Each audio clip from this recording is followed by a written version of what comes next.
Hello students, तो अपने आज की क्लास को आगे बढ़ाते हैं। लास्ट क्लास में हमने देखा था कि रदरफोर्ड का एटॉमिक मॉडल के कुछ ड्रॉबैक्स थे, कुछ उसमें कमियां थी। ठीक है, वो कमियां क्या थी वो भी हमने देख ली थी और उसके बाद बोहर का एटॉमिक मॉडल हमने समझ लिया था। आज हम उसी को कंटिन्यू करते हैं हमारी क्लास को। बोहर का जो एटॉमिक मॉडल था उसमें उसने दो चीजें बताई थी।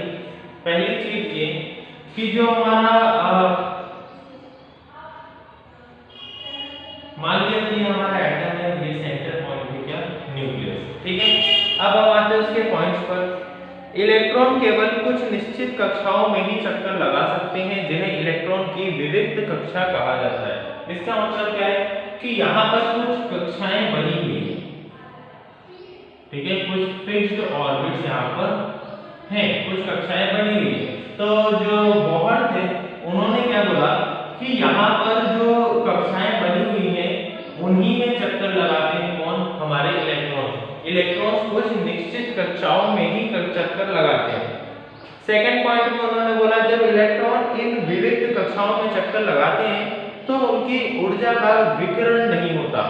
मतलब कि जब ये यहाँ पर चक्कर लगा रहे हैं तो इनमें ना ही ऊर्जा कम होती है ना ही ऊर्जा ज्यादा होती है। इसका मतलब क्या है कि ऊर्जा में कोई भी चेंज नहीं होता, एनर्जी में कोई भी किसी भी टाइप का चेंज जो है वो नहीं होता। ठीक है, ये किसने बताया था, बोहर ने बताया था अपने एटॉमिक मॉडल में।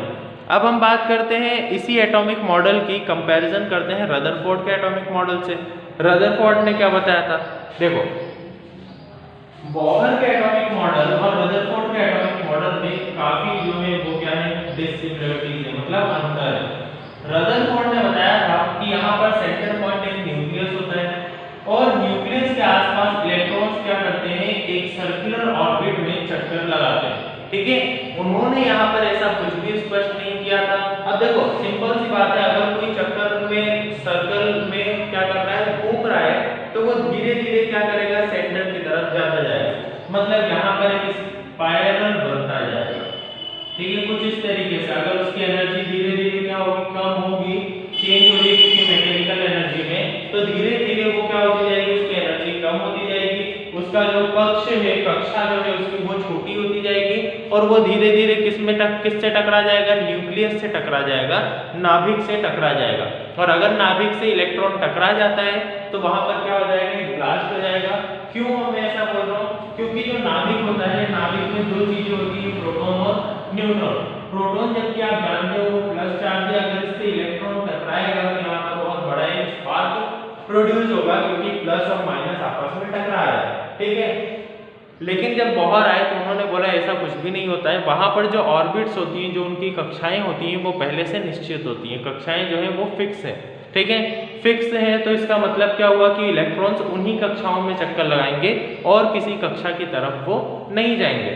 ठीक है, तो ये हमारा यहाँ पर फिक्स हो गया कि जो भी इलेक्ट्रॉन्स वहाँ पर चक्कर लगा रहे हैं, जो भी इलेक्ट्रॉन्स वहाँ पर सराउंडिंग घूम रहे हैं, तो ये तो ठीक है कि वो वहाँ पर घूम रहे हैं, लेकिन वहाँ पर जो उनकी कक्षाएं हैं वो सेम है, मतलब फिक्स है। ठीक है, तो हमें बोहर का जो एटॉमिक मॉडल था वो अच्छे से समझ में आ गया कि यहाँ पर जो इलेक्ट्रॉन्स हैं उनकी जो कक्षाएं हैं वो फिक्स है। इलेक्ट्रॉन्स ना अपनी एनर्जी ज्यादा कर रहे, मतलब एनर्जी में उनकी कोई भी चेंजेस नहीं हो रहे, ना ही वो एनर्जी रेडिएट कर रहे हैं। तो अगर ऐसा कुछ भी नहीं हो रहा तो इलेक्ट्रॉन्स यहीं की यहीं रहेंगे, ना इसके अंदर आ सकते हैं ना इसके बाहर जा सकते हैं, वो उसी ऑर्बिट पे चक्कर लगाएंगे। तो बोहर के एटॉमिक मॉडल ने जो रदरफोर्ड की कमियां थी वो दूर करी और हमें बताया कि एटम जो है वो हमेशा एक स्टेबल स्टेट में रहता है। ठीक है, हमेशा एटम क्या है, एक स्टेबल फॉर्म में है। अब ये भी हमें पता चल गया कि स्टेबल फॉर्म में, अब जो बोहर का मॉडल था उसी को थोड़ा रिडिफाइन करता हूं मैं यहाँ पर, और इससे आपको पता चलेगा कि हर एक कक्ष में कितनी कितनी कक्षाएं, कितने कितने इलेक्ट्रॉन्स रह सकते हैं। अब बात आती है नंबर ऑफ इलेक्ट्रॉन्स पर।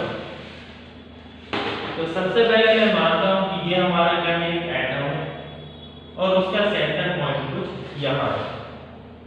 ठीक है, उसका सेंटर पॉइंट यहाँ है जिसे मैं क्या बोलता हूँ, न्यूक्लियस। अब इसके आसपास कक्षाएं हैं, तो मैं सबसे पहली कक्षा बनाता हूँ, फिर दूसरी कक्षा बनाता हूँ, फिर तीसरी कक्षा बनाता हूँ। आया समझ में, कुछ इस तरीके से हमने इसमें कक्षा बना दी। उन्होंने बोला जो फर्स्ट है यहाँ पर, इसको मैं बोलूंगा के एल एंड एन। और यहाँ पर एनर्जी सबकी सेम होगी। यहाँ पर अगर m की वैल्यू में बात करता हूँ तो 1, n = 2, n = 3 और n = 4। यहाँ पर आपको m का मतलब आगे मैं बताऊंगा तो और अच्छे से समझ में आ जाएगा। और क्या होगा, उन्होंने ये भी बोला कि इलेक्ट्रॉन्स की यहाँ पर क्वांटिटी भी क्या होगी, फिक्स होगी। मतलब यहाँ पर अगर मैं बात कर रहा हूँ फर्स्ट वाली सेल में, के सेल में, तो के सेल में क्वांटिटी कितनी होगी उनकी, अगर 1 है तो 1 ही रहेगी, एक से ज्यादा इलेक्ट्रॉन्स इस सेल में नहीं आ सकते। धीरे धीरे सेल बड़ी होती जाएगी तो एनर्जी भी क्या होती जाएगी, बड़ी होती जाएगी, एनर्जी ज्यादा होती जाएगी, तो हर एक सेल में इलेक्ट्रॉन्स की संख्या जो है वो बढ़ती जाएगी। तो इस तरीके से बोहर ने अपने एटॉमिक मॉडल को कंप्लीट किया। ठीक है, अब इसी के एटॉमिक मॉडल में ये बातें आई कि कितने नंबर ऑफ इलेक्ट्रॉन्स हम यहाँ पर रख सकते हैं किस सेल में। तो हमें पता चला, तो हमें एक बोहर ने सूत्र दिया 2n²। ठीक है, ये एक फार्मूला है 2n²। 2n² की वजह से हम क्या निकाल सकते हैं, हर एक सेल में कितने नंबर ऑफ इलेक्ट्रॉन्स रह सकते हैं। तो अगर मैं के सेल की बात करता हूं तो वहां पर रखता हूं 2n²। 2n², n की वैल्यू यहां पर क्या है, 1 है, तो मैं यहां पर पुट करता हूं 2, 1 का स्क्वायर। 1 का स्क्वायर क्या होता है, 1, तो 2 × 1 क्या हो जाएगा, 2। मतलब जो के वाली सेल है, फर्स्ट वाली सेल है, इसमें कितने इलेक्ट्रॉन्स रह सकते हैं, केवल 2 इलेक्ट्रॉन्स रह सकते हैं। आया समझ में? अगला हम निकालते हैं। अगला मैं किसका निकालता हूं, n का।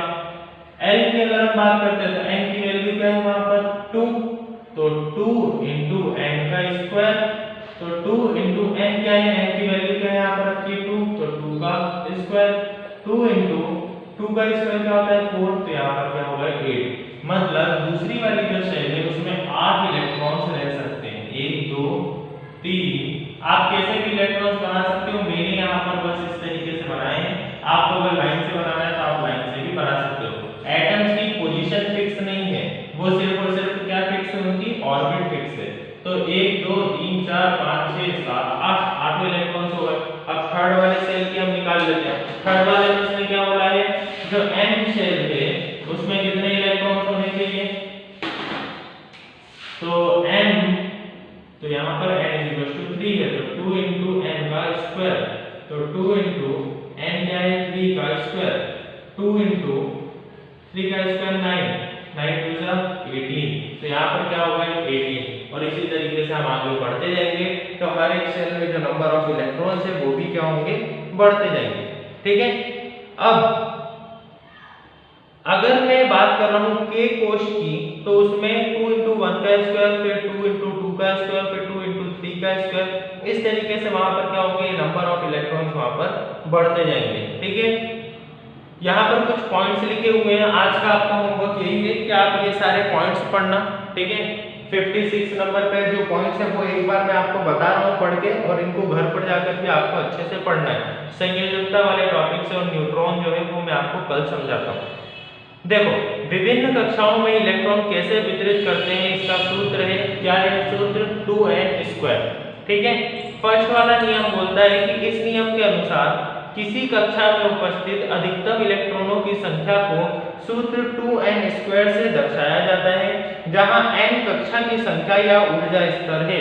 तो आपको पता ही है यहाँ पर कि जो भी नंबर ऑफ इलेक्ट्रॉन्स है उसको हम किस फॉर्मूले से रिप्रेजेंट करेंगे, 2n² से।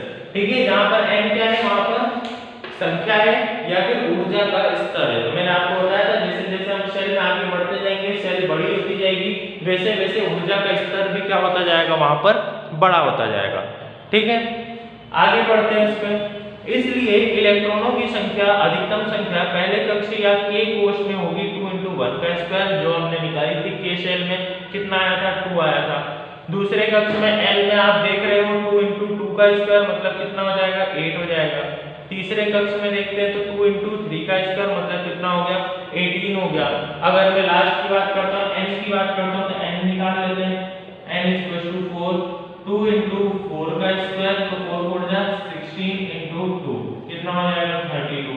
तो लास्ट वाली सेल में कितने इलेक्ट्रॉन्स आ सकते हैं, ज्यादा से ज्यादा 32 आ सकते हैं। ठीक है, अब नीचे कुछ एलिमेंट्स दिए गए हैं, hydrogen, helium, lithium, beryllium, boron, carbon, nitrogen, oxygen, fluorine, neon, इस तरीके से एलिमेंट्स बहुत सारे दिए हुए हैं। तो आप एक बार इन एलिमेंट्स को स्टडी कर लेना। सबसे बाहरी कोश में इलेक्ट्रॉन की अधिकतम संख्या 8 होती है। किसी परमाणु के दिए गए कोश में इलेक्ट्रॉन, सबसे पहला क्या बोला उसने कि जो सबसे बाहरी कोश है, मतलब सबसे लास्ट वाला जो भी हमारा शेल है, उसमें इलेक्ट्रॉनों की संख्या कितनी होनी चाहिए? 8 होनी चाहिए, कम से कम 8 तो होनी ही चाहिए। ठीक है, अगला हम देखते हैं, किसी परमाणु के दिए गए कोश में इलेक्ट्रॉन तब तक स्थान नहीं लेते जब तक कि उससे पहले वाले भीतरी कक्ष पूर्ण रूप से भर नहीं जाते। इससे स्पष्ट होता है कि कक्षाएं क्रमानुसार बढ़ती हैं। पहले 18 तत्वों की परमाणु संरचना की व्यवस्था चित्र को 4.4 में दिखाया गया है। अब देखो यहाँ पर उसने क्या बोला है, बहुत इंपॉर्टेंट पॉइंट है, वो ये है कि जब तक यहाँ पर एक कोश, एक जो हमारा कक्ष है, एक ऑर्बिट है, जब तक वो भर नहीं जाता तब तक हम दूसरे ऑर्बिट में इलेक्ट्रॉन को स्थान, इलेक्ट्रॉन को प्लेस नहीं दे सकते। जैसे कि मान लो हम बात कर रहे हैं यहाँ पर नाइट्रोजन की, ठीक है, नाइट्रोजन की बात कर रहे हैं तो पहले मैं नंबर ऑफ इलेक्ट्रॉन्स यहाँ से सारे हटा देता हूँ।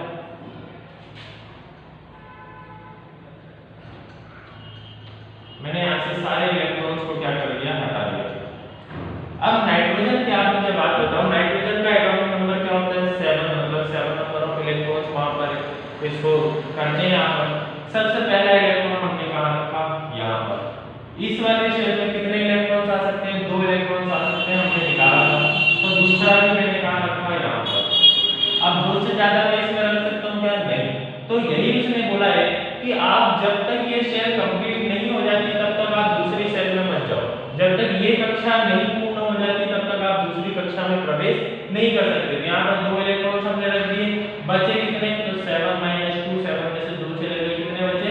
5 बचे। तो 5 इलेक्ट्रॉन्स मैं यहाँ पर रख दूंगा, 2 3 4 5।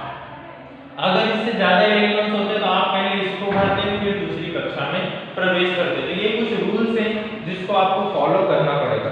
कल के लेक्चर में हम न्यूट्रॉन से रिलेटेड टॉपिक देखेंगे, न्यूट्रॉन देखेंगे कि न्यूट्रॉन क्या होता है, उसकी डिस्कवरी क्यों हुई, कैसे हुई और किसने की। तो आई होप ये वाला लेक्चर आपको अच्छे से समझ में आ गया होगा। कल हम आगे का टॉपिक कवर करेंगे। Thank you.